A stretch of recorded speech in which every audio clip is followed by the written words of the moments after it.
ہم تو مسلمان ہیں، ہمیں کیوں نہیں دے گا؟ ہمارا رب تو وہ ہے، ہمارا پروردگار تو وہ ہے جو کالی رات میں، کالے جنگل میں، کالے پہاڑ پر کالے رنگ کی جب چیونٹی چلتی ہے تو اتنی بلندی سے وہ اس چیونٹی کو بھی دیکھتا ہے، اس کے جب پیر کے رکھنے کی جو آہٹ ہوتی ہے ہمارا رب اس آہٹ کو بھی سن لیتا ہے، اس کو بھی غذا دیتا ہے۔ اللہ نے اس کو پیٹ دیا ہے تو ایسی ناک بھی دی ہے اس معمولی چیونٹی کو کہ ہم اپنے بغل کی، اپنے ہاتھ کی چیز کو نہیں سونگھ پائیں گے، لیکن اس چیونٹی کو دیکھو، اس کی غذا ایک منزل کی دوری پر رکھی ہے، 2 منزل پر رکھی ہوئی ہے، لیکن اس کی ناک میں اللہ نے اتنی اسپرٹ دے دی، اتنی اسٹرانگ بنا دی، خوشبو سونگھنے کی اس کو ایسی شکتی دے دی کہ وہ اپنا روزی رزق تلاش کرنے کے لیے 2 منزل پر چلی جاتی ہے۔ میرا رب اس چیونٹی کو بھی حوصلہ دیتا ہے، اس کو بھی ناک دیا ہے، اس کو بھی روزی دیتا ہے، مچھلیوں کو بھی دیتا ہے۔ ارے ہم کس کو کیا دیں گے؟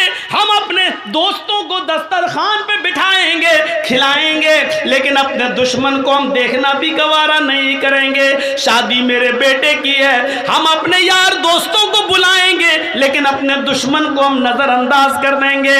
میرے بھائیوں، ہم دوستوں کو کھلائیں گے، پلائیں گے، لیکن دشمن کو بھول جائیں گے، اس کی طرف نظر اٹھا کر بھی نہیں دیکھیں گے۔ میرا رب تو وہ ہے جو دوست کو بھی کھلاتا ہے، دشمن کو بھی کھلا رہا ہے، نماز پڑھے اس کو بھی دے رہا ہے، نہ پڑھے اس کو بھی دے رہا ہے، جو لا الہ الا اللہ کا اقرار کرتا ہے وہ اس کو بھی دیتا ہے، اور جو مورتیوں کی پوجا کر رہا ہے وہ اس کو بھی دے رہا ہے۔ اس کی نظر میں کھانے اور پینے میں کوئی امتیاز نہیں۔ او میرے بندو، جب ہم کافروں کو دے سکتے ہیں تو تمہیں کیوں نہیں دے سکتے؟ تم تو میرے قریبی بندے ہو۔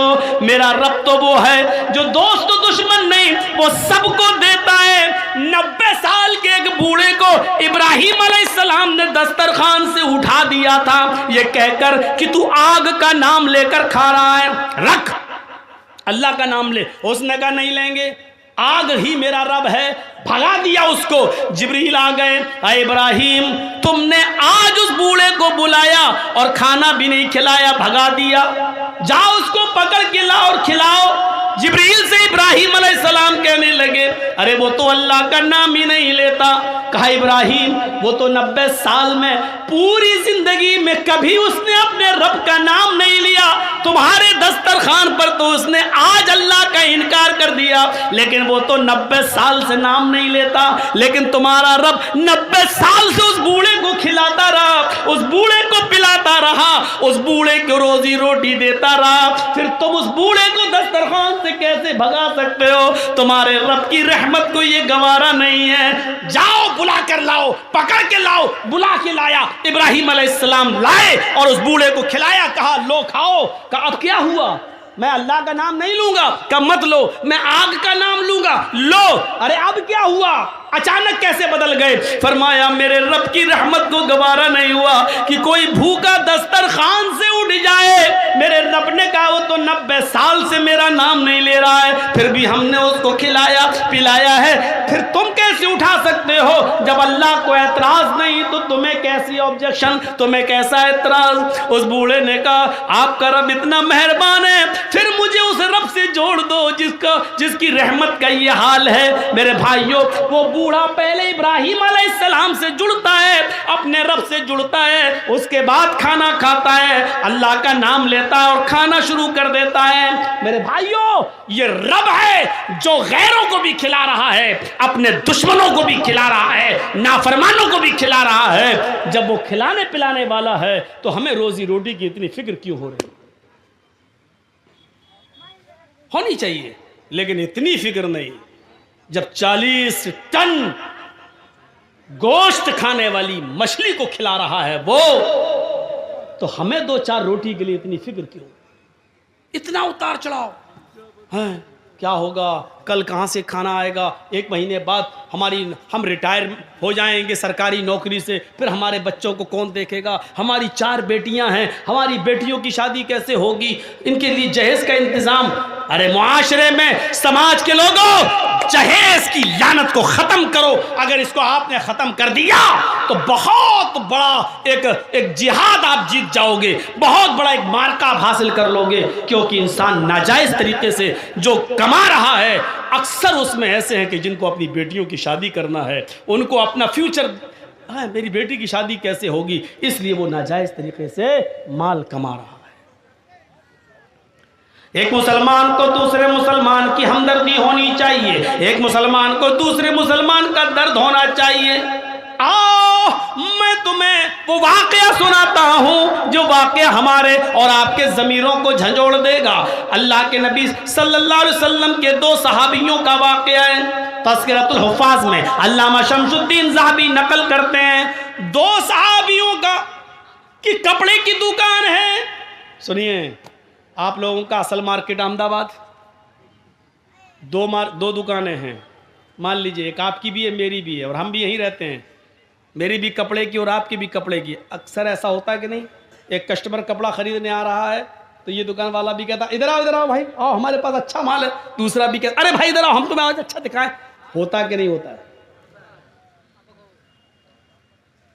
یہ کمپٹیشن ہے, ہوتا ہے. مولانا صاحب کے پاس چلے جاؤ اور جاتے ہیں لوگ, مولانا ہاں کیا یار میرے بغل میں ایک آدمی نے اور دکان کھول لی ہے. اچھا کیا ہوا؟ ارے یار میرے کپڑے کی تھی, اس نے بھی کپڑے کی کھول لی ہے. تو چاہتے کیا ہو؟ چاہتا یہ ہوں کہ کوئی ایسی چیز دے دو کہ اس کے پاس کسٹمر نہ جائیں, سب میرے ہی پاس آ جائیں. اور ماشاء اللہ مولانا کے پاس ہر مرض کا علاج ہے. خود بیچارہ 5,000 روپے مہینے پہ امامت کر رہا ہے. اس کو معلوم نہیں شام تک ہمارے پاس کھانے کو کیا آئے گا, لیکن علاج ہر چیز کا ہے. اس کی دکان پہ کسٹمر نہ جائیں کہاں, تو ایک کام کرو, شام کو آنا, میں ایک تعویذ بنا دوں گا. لکھا. اور اکثر یہ وہ مولوی ہوتے ہیں جو منہ میں پان بھرے رہتے ہیں, تمباکو والا,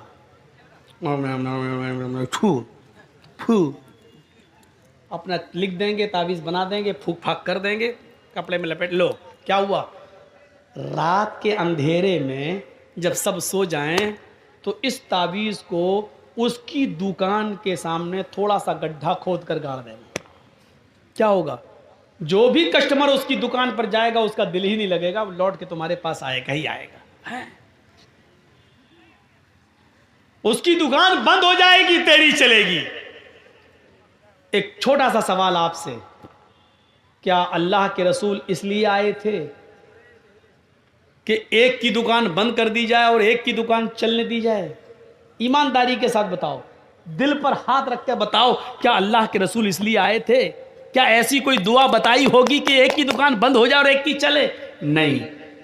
نبی سے کم یہ توقع آپ مت رکھیے. ہاں توقع رکھنا ہے تو یہ رکھیے کہ اللہ کے رسول نے ایسی دعا ضرور بتائی ہوگی کہ آپ کی بھی دکان چلے اور آپ کی بھی چلے, آپ کے بھی گھر میں چولہا جلے, اس کے بھی گھر میں چولہا جلے. ایسی دعا کی امید تو ہے, لیکن ایسی دعا کی امید نہیں ہے جو مولوی نے دے دی ہے, اس کی دکان کے سامنے گاڑ دینا, اس کے کسٹمر ٹوٹ کر تیرے پاس آ جائیں گے. 2 صحابیوں کی دکان ہے ایک بازار میں, ایک کسٹمر آتا ہے اور ایک صحابی کی دکان پر بیٹھ جاتا ہے. وہاں آوازیں دینے کا رواج نہیں تھا. بھائی کسٹمر ہے, قسمت ہے, چاہے تو اس کی دکان پر آ جائے, چاہے میری دکان پر آ جائے. آواز نہیں دی جاتی تھی. اچھا ہو سکتا ہے تھوڑا سا بھول ہو گئی ہوگی, 1 ٹن 10 کنٹل کو بولتے ہیں. چلیے اب بھائی ہم لوگ انگریزی اسکول میں تو پڑھے نہیں ہیں, میتھمیٹکس اتنی ہماری مضبوط نہیں ہے, غلطی ہو تو سنیے.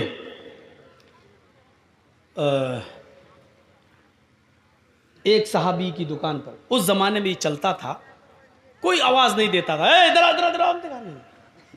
اللہ پہ بھروسہ. اوہ صحابہ کا عمل دیکھیں, کوئی آ رہا ہے میری دکان پہ آئے گا تو ہم دکھا دیں گے, اس کی دکان پہ آئے وہ دکھاتے. بھائی وہ بھی اپنی بیوی بچوں کے لیے بیٹھا, میں بھی بیٹھا. دیکھیے سوچ کیا تھی.